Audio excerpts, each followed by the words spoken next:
तू इथे अचानक कशी आलीस? सत्याचा काही फोन आला होता का? अगं नाही, म्हणजे त्याच्याशी काहीच कॉन्टॅक्ट होत नाहीये म्हणून मी इकडे आले. बाबांचं त्याच्याकडे काहीतरी अर्जंट काम होतं. अर्जंट म्हणजे कशा बाबतीत? म्हणजे अमृत आणि तिच्या बाबतीत काही बोलायचं? नाही म्हणजे नेमकं काय काम आहे मला नाही माहिती. फक्त त्याला भेटायला बोलवलंय, हा निरोप द्यायला आलीये मी इथे. त्याचं नवलच वाटतं जरा मला. काय झालंय? म्हणजे सत्यजित कुठे बाहेर गेलाय का? त्या आत्या पण मगाशी काहीतरी म्हणत होत्या की सुरुची काल कुणाला न सांगता सत्य रात्री घरातून निघून गेलाय. काय? काल संध्याकाळी खूप वैतागून घरी आला होता तो. खूप विचित्र प्रश्न विचारत होता मला. आज सकाळी सगळ्यांच्या लक्षात आलं की त्याने काल रात्रीच घर सोडलं. अगं पण तो असा अचानक घर सोडून गेला कुठे? आणि काल रात्री तो नेमकं तुझ्याशी काय बोलला होता? प्रेमात पडल्यावर लोक काय करू शकतात असा काहीचा विषय होता त्याचा. मला अशी शंका येते की सत्या महाडला गेला असेल अमृताला भेटायला.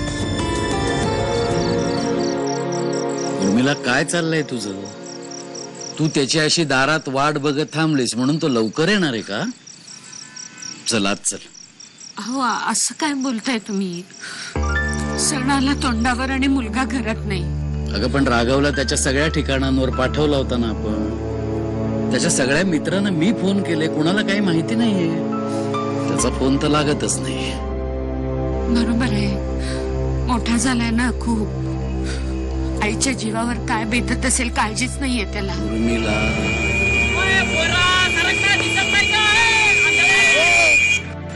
दिसत नाही का यार? आंधळायस का रे? का ऐकायला सुद्धा येत नाही? रस्त्याच्या मध्ये मग चाललास वेडा वाकडा, मरशील फुकट. हॅलो. हॅलो, मी सुरुची बोलतेय. हा सुरुजी बोल. सॉरी या काका, म्हणजे एवढ्या रात्री फोन केला, पण सत्यजित घरातून निघून गेल्यापासून खूप काळजी वाटते हो, म्हणून फोन केला. नाही ग, साहजिकच आहे ते. आम्ही सुद्धा खूप काळजीत आहोत ग. म्हणजे त्याचा अजून काही निरोप नाही का आला? नाही ना, खरं तर आम्ही त्याची वाटच बघतोय. आणि त्याच्या आईची अवस्था सांगू ना, फार वाईट आहे ग. म्हणजे तो आल्याशिवाय पाणी सुद्धा पिणार नाही असं म्हणते ती. तुला खरं सांगू का, तू घरी आल्याशिवाय ना मनाला स्वस्थता नाही लाभणार. हो ना. आणि काका, तो जर का घरी आला ना तर मला लगेच फोन करून कळवा. हा, नक्की. ठेव फोन. ठीक आहे. ओके. सत्यजित, मी आता तीच अमृता राहिले नाहीये का? तुझ्या करता मी सुद्धा तुझ्यावर प्रेम केलं, पण त्यानंतर अजाणतेपणामुळे तुझी खरी ओळख जर दुसरी निघाली असती तर तरी माझ्या प्रेमात फरक पडला नसता.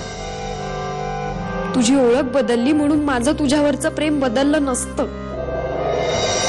सत्यजित, आपलं प्रेम कुठेतरी हरवून गेलंय.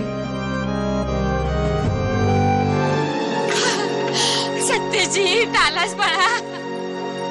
दादा, सत्यजित आला. कुठे गेला होतास रे तू? माझा जीव थाऱ्यावर नव्हता इथे.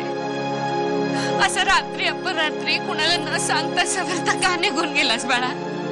सत्या, अरे केवढी काळजी करत होते सगळेजण. तू गेल्यापासून काकूंनी अन्नाचा एक कणही घेतलेला नाहीये, पाणी सुद्धा प्यायला नाहीयेत त्या. आणि ही काय घराबाहेर जायची पद्धत आहे का रे? आपलं एक घर आहे, घरी आई वडील आहेत, काळजी करणारी माणसं आहेत, कशाचा विचारच करायचा नाही. तुम्ही जरा शांत व्हा.